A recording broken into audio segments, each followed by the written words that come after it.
Welcome to Simplified UPSC by PPP, where we listen, learn, and grow together. Detailed lecture notes in English and Hindi, plus practice questions for prelims and mains, only on our Telegram channel. Link in description. Like and subscribe for more. Simplified UPSC by PPP में आपका स्वागत है। आज हम NCERT class 12 geography की किताब India, people and economy के chapter 10 पर बात करेंगे। हाँ, चैप्टर 10 ट्रांसपोर्ट एंड कम्युनिकेशन यानी परिवहन और संचार। बिल्कुल, ये चैप्टर यूपीएससी प्रीलिम्स और मेंस दोनों के लिहाज से काफी अहम है, खासकर जीएस1 और जीएस3 में इंफ्रास्ट्रक्चर और इकोनॉमिक ज्योग्राफी के सेक्शंस के लिए। सही कहा। किसी भी देश की अर्थव्यवस्था के लिए ट्रांसपोर्ट नेटवर्क्स आप कह सकती हैं धमनियों की तरह है। प्रोडक्शन सेंटर्स को कंजम्पशन सेंटर्स से जोड़ते हैं। और कम्युनिकेशन नेटवर्क्स वो सूचना प्रवाह और कनेक्टिविटी पक्की करते हैं ना? जी हाँ, आज की चर्चा में हम भारत के अलग-अलग ट्रांसपोर्ट मोड्स मतलब स्थल, जल, वायु और कम्युनिकेशन नेटवर्क्स के विकास, उनके डिस्ट्रीब्यूशन, उनके महत्व और चुनौतियों को समझने की कोशिश करेंगे यूपीएससी पर्सपेक्टिव से। हाँ, मतलब हम सिर्फ चैप्टर की समरी नहीं देंगे, बल्कि कोर कॉन्सेप्ट्स पर फोकस करेंगे। बिल्कुल, कंसेप्चुअल क्लैरिटी और फैक्चुअल डिटेल्स दोनों को साथ लेकर चलेंगे। कोशिश रहेगी कि मेंस आंसर राइटिंग और प्रीलिम्स के लिए फैक्ट्स कैसे जोड़ने हैं, इसमें मदद मिले। तो चलिए शुरू करते हैं भारत के परिवहन और संचार जाल की इस यात्रा को। सबसे पहले बात करते हैं स्थल परिवहन की, और उसमें भी सड़कों की। हाँ, रोड्स ये भारत का सबसे कॉमन ट्रांसपोर्ट मोड है। और सड़कों का जाल ही देश के कोने कोने तक मतलब वो लास्ट माइल कनेक्टिविटी देता है। हिस्टोरिकली देखें तो नागपुर प्लान था 1943 का। हाँ, और आजादी के बाद 20 ईयर रोड प्लान भी आया। ये शुरुआती माइलस्टोन्स थे। रोड्स को उनकी कंस्ट्रक्शन और मेंटेनेंस के आधार पर क्लासिफाई करते हैं हम लोग। हाँ, ये क्लासिफिकेशन प्रीलिम्स के लिए जरूरी है ना, जैसे नेशनल हाईवेज। जी, national highways NH, state highways SH, major district roads और रूरल रोड्स। NH केंद्र सरकार के अधीन आते हैं। इनको बनाने और मेंटेन करने का काम CPWD करता है। और ये जोड़ते किस किस को हैं? ये basically interstate transport, defence movement और राज्यों की राजधानियों, बड़े शहरों, पोर्ट्स वगैरह को कनेक्ट करते हैं। एनसीईआरटी में 2005 का एक आंकड़ा है कि NHS कुल सड़क लंबाई का सिर्फ 2% थे, लेकिन देश का 40% रोड ट्रैफिक इन्हीं पर चलता था। अरे, सिर्फ 2% लंबाई पर 40% ट्रैफिक? बिल्कुल। मतलब ये दिखाता है कि NHS कितने क्रिटिकल हैं। बिल्कुल, और इसी महत्व को देखते हुए national highways authority of India यानी NHAI बनी। अच्छा, NHAI ये कब बनी? NHAI 1995 में ऑपरेशनल हुई। ये एक ऑटोनोमस बॉडी है जो NH के विकास, रख रखाव और संचालन के लिए जिम्मेदार है। इसने कई बड़े प्रोजेक्ट्स भी शुरू किए हैं, जैसे वो गोल्डन क्वाड्रिलेटरल। हाँ, स्वर्णिम चतुर्भुज। ये दिल्ली, मुंबई, चेन्नई, कोलकाता को जोड़ता है, और north south and east west corridors भी। प्रीलिम्स के लिए ये याद रखना चाहिए कि गोल्डन क्वाड्रिलेटरल की लंबाई 5846 किलोमीटर है। और वो पुराने NH1 और NH2?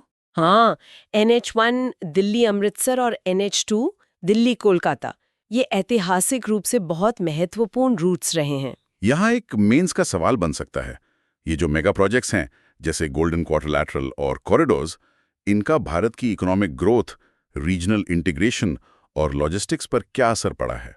असर तो काफी पॉजिटिव रहा है। इनसे यात्रा का समय कम हुआ है, बाजारों तक पहुंच बढ़ी है, व्यापार को फायदा मिला है। लेकिन देखिए, चुनौतियां भी हैं। चुनौतियां किस तरह की? सबसे बड़ी चुनौती तो भूमि अधिग्रहण की है। लैंड एक्विजिशन में देरी होती है, फिर कंस्ट्रक्शन की क्वालिटी, मेंटेनेंस की कमी और सड़कों के घनत्व में क्षेत्रीय असमानता भी है। हाँ, मतलब ग्रामीण और दूर दराज के इलाकों में अब भी कमी है। बिल्कुल, ग्रामीण कनेक्टिविटी के लिए प्रधानमंत्री ग्राम सड़क योजना PMGSY जैसी योजनाएं हैं, वो महत्वपूर्ण है। लेकिन पहाड़ी, पठारी और जंगली इलाकों में रूरल रोड्स का घनत्व अभी भी कम है, और गुणवत्ता भी शहरों से दूर जाने पर अक्सर कम हो जाती है। अच्छा, एक और ऑर्गेनाइजेशन का जिक्र आता है, BRO। हाँ, बॉर्डर रोड्स ऑर्गेनाइजेशन। ये मई 1960 में बनी थी। BRO का काम है स्ट्रेटेजिक महत्व की सड़कों का निर्माण और रखरखाव करना। स्ट्रेटेजिक मतलब? खासकर उत्तरी और उत्तर पूर्वी सीमावर्ती क्षेत्रों में। ये हाई एल्टीट्यूड एरियाज में सड़कें बनाते हैं, जैसे चंडीगढ़ मनाली लेह रोड। ये देश की रक्षा तैयारी और उन इलाकों के आर्थिक विकास दोनों के लिए बहुत जरूरी हैं। ठीक है, तो रोड्स वाले सेगमेंट से टेक अवे ये हैं, क्लासिफिकेशन पता होना चाहिए, NH, SH, district, rural, NHAI 1995, BRO 1960 की भूमिका, golden quadrilateral 5846 kilometre, 4 metros, corridors और PMGSY। मेंस के लिए इन प्रोजेक्ट्स का इम्पैक्ट और चैलेंजेस जैसे land acquisition, quality, regional disparity समझना जरूरी है। सही है। अब अगले महत्वपूर्ण मोड़ पर चलते हैं, रेलवेज। इंडियन रेलवेज, देश की लाइफलाइन और बल्क फ्रेट मूवमेंट की रीढ़। कहते हैं गांधी जी ने भी माना था कि रेलवेज ने अलग अलग कल्चर के लोगों को साथ लाकर स्वतंत्रता संग्राम में मदद की। हाँ, ये बात कही जाती है। और इकोनॉमिक ग्रोथ में, खासकर माल ढुलाई में, इसका योगदान तो बहुत बड़ा रहा है।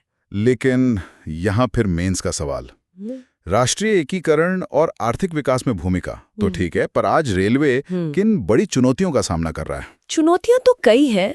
एक तो रेलवे नेटवर्क का डिस्ट्रीब्यूशन बहुत अनइवन है। अनइवन, कहाँ पर ज्यादा कहाँ कम? देखिए, पहाड़ी राज्यों में, नॉर्थ ईस्ट में असम को छोड़कर, मध्य भारत और राजस्थान के कुछ हिस्सों में रेलवे का घनत्व काफी कम है। इसके पीछे भौगोलिक और आर्थिक दोनों कारण हैं। हाँ, मुश्किल टेरेन होगा। जी हाँ, कोंकण रेलवे का बनना एक बड़ी उपलब्धि जरूर थी। 1998 में चालू हुई ये लाइन मुंबई को सीधे मंगलौर से जोड़ती है। पश्चिमी तट पर कनेक्टिविटी इससे काफी सुधरी। लेकिन जो मौजूदा नेटवर्क है उस पर दबाव तो बहुत बढ़ गया होगा। हाँ बिल्कुल, इकोनॉमिक ग्रोथ के साथ फ्रेट और पैसेंजर ट्रैफिक दोनों बढ़े हैं। इससे मौजूदा इंफ्रास्ट्रक्चर पर भारी दबाव है। कंजेशन एक बड़ी समस्या है। और सेफ्टी, दुर्घटनाओं की खबरें भी आती रहती हैं। हाँ, सेफ्टी कंसर्न्स भी हैं। पुरानी टेक्नोलॉजी, वित्तीय समस्याएं, ये सब बड़ी चुनौतियां हैं। मॉडर्नाइजेशन की बहुत जरूरत है। प्रीलिम्स के लिए कुछ फैक्ट्स याद रखने चाहिए। बताइए। इंडियन रेलवेज की शुरुआत 1853 में हुई थी, बॉम्बे से थाने के बीच 34 किलोमीटर की लाइन। मार्च 2004 के NCERT डेटा के हिसाब से नेटवर्क लेंथ करीब 63,221 किलोमीटर थी, दुनिया के सबसे लंबे नेटवर्क्स में से एक। और ये देश का सबसे बड़ा सरकारी अंडरटेकिंग है ना? जी हाँ, उस समय मतलब 2004 में रेलवे को 16 जोन्स में बांटा गया था। और वो पटरियों की चौड़ाई वाली बात भी, ब्रॉड गेज, मीटर गेज। हाँ, वो भी महत्वपूर्ण है। ट्रैक विड्थ के आधार पर 3 कैटेगरीज हैं। ब्रॉड गोज 1.766 मीटर, जो 2004 में करीब 74% रूट लेंथ थी। मीटर गोज 1 मीटर, जो लगभग 21% थी।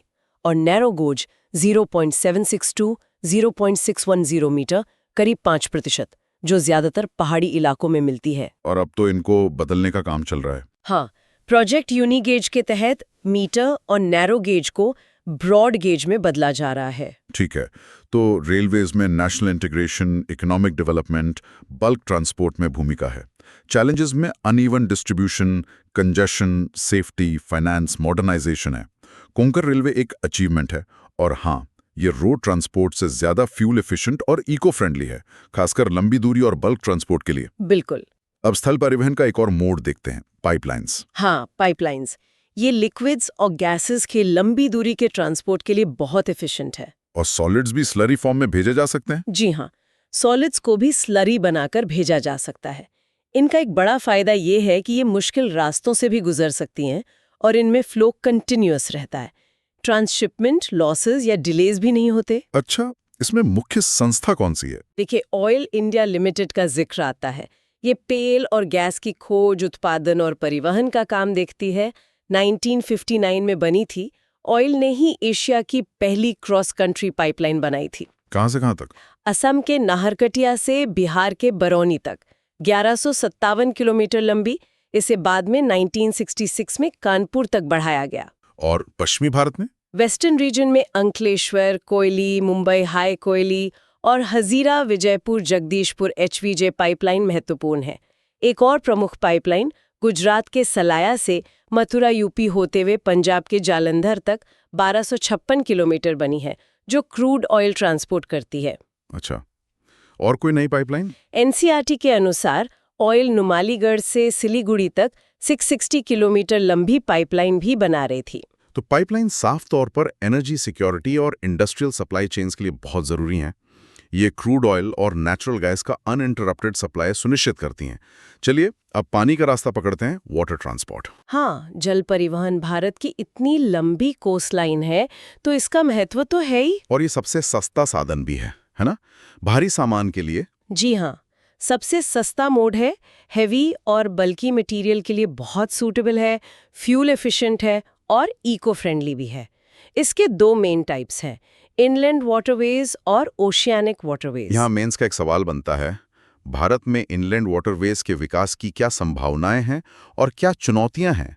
क्या ये भारत के लॉजिस्टिक सेक्टर को बदल सकता है? संभावनाएं तो बहुत हैं। हिस्टोरिकली देखें तो ये प्रमुख मोड था, पर रेलवेज और रोड से पीछे रह गया।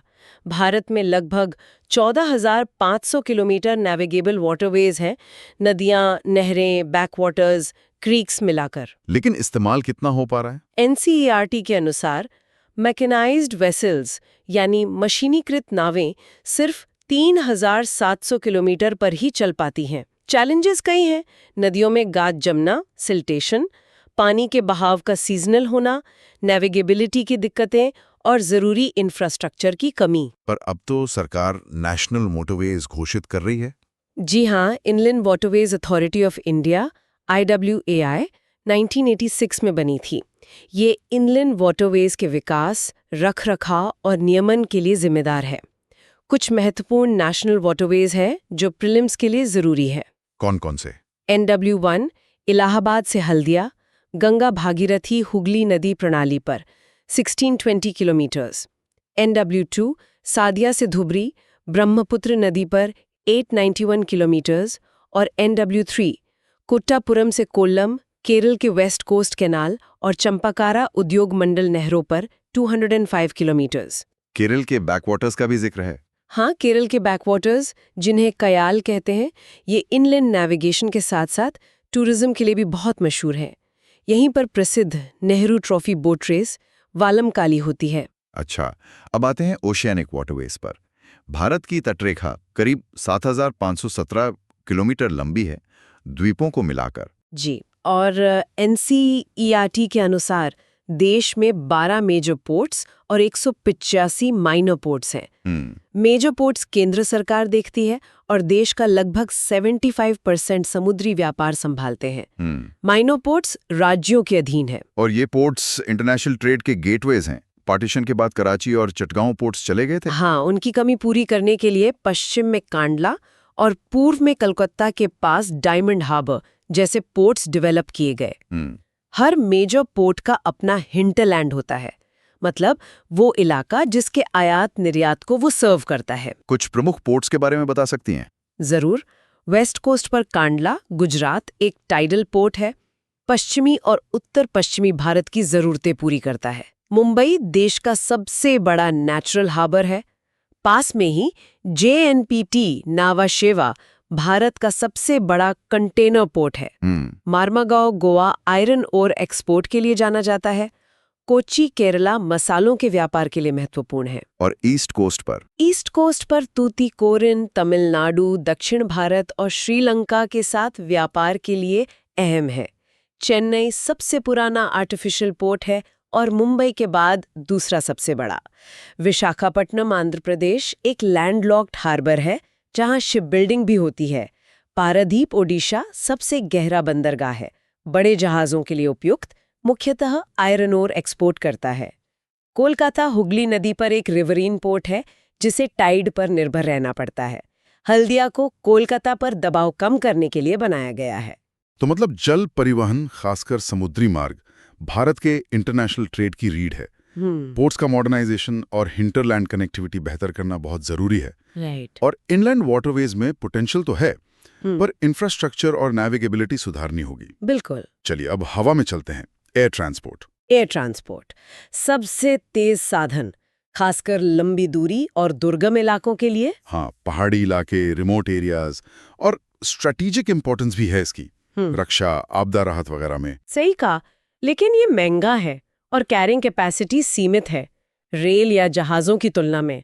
भारत में इसकी शुरुआत 1911 में हुई थी, इलाहाबाद से नैनी के बीच दुनिया की पहली एयरमेल सर्विस, सिर्फ 10 किलोमीटर की। अच्छा, 1911 में। जी, आज़ादी के बाद विकास तेज हुआ। Airport authority of India AII हवाई अड्डों का प्रबंधन और सेफ एयर ट्रैफिक देखती है। 1953 में नेशनलाइजेशन हुआ। हाँ, एयर इंडिया और इंडियन एयरलाइंस बनी। बिल्कुल, एयर इंडिया अंतर्राष्ट्रीय सेवाओं के लिए और इंडियन एयरलाइंस घरेलू सेवाओं के लिए।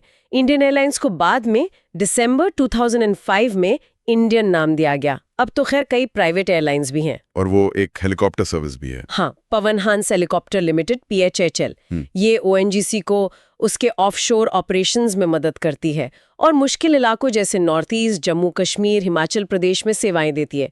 टूरिज्म में भी इस्तेमाल होती है। और कार्गो के लिए ओपन स्काई पॉलिसी। हाँ, 1992 में आई थी। इससे कार्गो ट्रांसपोर्ट को बढ़ावा मिला। 2005 के आंकड़ों के हिसाब से मुंबई और दिल्ली मिलकर देश का आधे से ज्यादा 52% हवाई यातायात संभाल रहे थे। तो एयर ट्रांसपोर्ट कनेक्टिविटी के लिए वाइटल है। Remote areas, international links, tourism, strategic needs में भूमिका है। चैलेंजेस हैं कॉस्ट, इंफ्रास्ट्रक्चर और एनवायरनमेंट। अब आखिरी सेगमेंट, कम्युनिकेशन नेटवर्क्स। हाँ, संचार नेटवर्क। ये वक्त के साथ बहुत बदला है, पुराने जमाने के तरीकों से लेकर आज के सैटेलाइट्स और इंटरनेट तक। बिल्कुल, इसे मोटे तौर पर पर्सनल और मास कम्युनिकेशन में बांट सकते हैं। यहाँ फिर मेंस के लिहाज से सोचें, कम्युनिकेशन टेक्नोलॉजी, खासकर सैटेलाइट्स और इंटरनेट की गवर्नेंस, डिजास्टर मैनेजमेंट और डिजिटल डिवाइड को कम करने में क्या भूमिका है? देखिए, पर्सनल कम्युनिकेशन में तो इंटरनेट आज सबसे इफेक्टिव है। शहरों में तो बहुत आम है। Email, knowledge access, e-commerce, money transfer, सब कुछ तेजी से और कम लागत पर। साइबर कैफेज का फैलना इसी का सबूत है। और मास कम्युनिकेशन में? मास कम्युनिकेशन में रेडियो और टेलीविजन प्रमुख है। रेडियो की शुरुआत 1923 में रेडियो क्लब ऑफ बॉम्बे से हुई, बहुत लोकप्रिय हुआ। 1936 में ये ऑल इंडिया रेडियो AIR बना और 1957 में आकाशवाणी। AIR सूचना, शिक्षा, मनोरंजन सब तरह के कार्यक्रम देता है। और टीवी? टीवी यानी टेलीविजन सबसे प्रभावी ऑडियो विजुअल माध्यम है। शुरुआत 1959 में दिल्ली से हुई। 1976 में AIR से अलग होकर दूरदर्शन बना। असली विस्तार हुआ इनसैट IA सैटेलाइट के बाद 1983 से, जब कॉमन नेशनल प्रोग्राम्स CNP शुरू हुए और पहुंच दूर दराज तक बढ़ी। आपने सैटेलाइट का जिक्र किया, ये खुद भी कम्युनिकेशन मोड हैं और दूसरों को रेगुलेट भी करते हैं? जी हाँ, सैटेलाइट्स एक बड़े एरिया का कंटिन्यूअस और सिनॉप्टिक व्यू देते हैं। इकोनॉमिक और स्ट्रेटेजिक दोनों कारणों से महत्वपूर्ण है। Weather forecasting, natural calamity monitoring, border surveillance, इन सब में इनका उपयोग होता है। भारत के पास 2 मुख्य सैटेलाइट सिस्टम्स हैं। कौन से? एक है INSAT, Indian national satellite system, 1983 में स्थापित हुआ। ये मल्टीपर्पस है, telecommunication, meteorological observation, data programmes के लिए। और दूसरा? दूसरा है IRS, Indian remote sensing satellite system. ये 1988 में IRS-IA के लॉन्च से शुरू हुआ। इसका मुख्य काम है रिमोट सेंसिंग, मतलब पृथ्वी की सतह का ऑब्जर्वेशन करके नेचुरल रिसोर्स मैनेजमेंट के लिए डेटा इकट्ठा करना। और इनको लॉन्च करने के लिए भारत के पास अपना व्हीकल है? हाँ, PSLV, polar satellite launch vehicle, Bharat ने एक क्षमता विकसित की है। हैदराबाद में national remote sensing agency data हासिल करने और प्रोसेस करने की फैसिलिटी देती है। डिजिटल इंडिया जैसे इनिशिएटिव्स इन्हीं नेटवर्क्स पर टिके हैं। अहम है रेडियो, आकाशवाणी, टीवी, दूरदर्शन का इवोल्यूशन और इनसैट IRS सिस्टम्स की भूमिका, telecom, meteorology, remote sensing, disaster management की पॉइंट्स हैं। इंटरनेट और सैटेलाइट्स ने गवर्नेंस और इंफॉर्मेशन में क्रांति तो लाई है, पर डिजिटल डिवाइड अभी भी एक चैलेंज है। बिल्कुल। तो ये थी भारत के ट्रांसपोर्ट एंड कम्युनिकेशन नेटवर्क्स पर हमारी चर्चा NCERT चैप्टर 10 के आधार पर। हमने देखा कि कैसे ये नेटवर्क्स देश के आर्थिक और सामाजिक ताने बाने को बुनते हैं। हाँ, हमने हर मोड के विकास, वितरण, महत्व और चुनौतियों को UPSC के नजरिए से समझने की कोशिश की। ये नेटवर्क्स सिर्फ सामान और लोगों को ही नहीं, बल्कि विचारों, संस्कृति और विकास को भी गति देते हैं। गोल्डन क्वाड्रिलैटरल या कोंकण रेलवे जैसे प्रोजेक्ट्स इकोनॉमिक ग्रोथ लाते हैं, पर अनइवन डिस्ट्रीब्यूशन और एनवायरमेंटल कंसर्न्स जैसी चुनौतियां भी साथ लाते हैं। और आगे के लिए एक सवाल ये छोड़ जाते हैं कि भारत अपनी बढ़ती इंफ्रास्ट्रक्चर ज़रूरतों और एनवायरमेंटल सस्टेनेबिलिटी के बीच संतुलन कैसे बनाएगा? क्या मल्टी मॉडल लॉजिस्टिक्स पार्क्स या वाटरवेज और रेलवेज जैसे ग्रीन ट्रांसपोर्ट का बेहतर इस्तेमाल इसका जवाब हो सकता है? और डिजिटल दुनिया में 5G या 6G जैसी टेक्नोलॉजी समाज में पहुंच और आर्थिक अवसरों को कैसे बदलेंगी, खासकर ग्रामीण और दूर-दराज के इलाकों के लिए? इन सवालों पर जरूर सोचिएगा। और हाँ, एनसीईआरटी चैप्टर को दोबारा पढ़ना ना भूलें। बिल्कुल। अगली बार फिर मिलेंगे एक और चैप्टर के विश्लेषण के साथ। धन्यवाद। धन्यवाद। Thanks for watching. Follow us on Telegram and Instagram. Don't forget to like, share, and subscribe.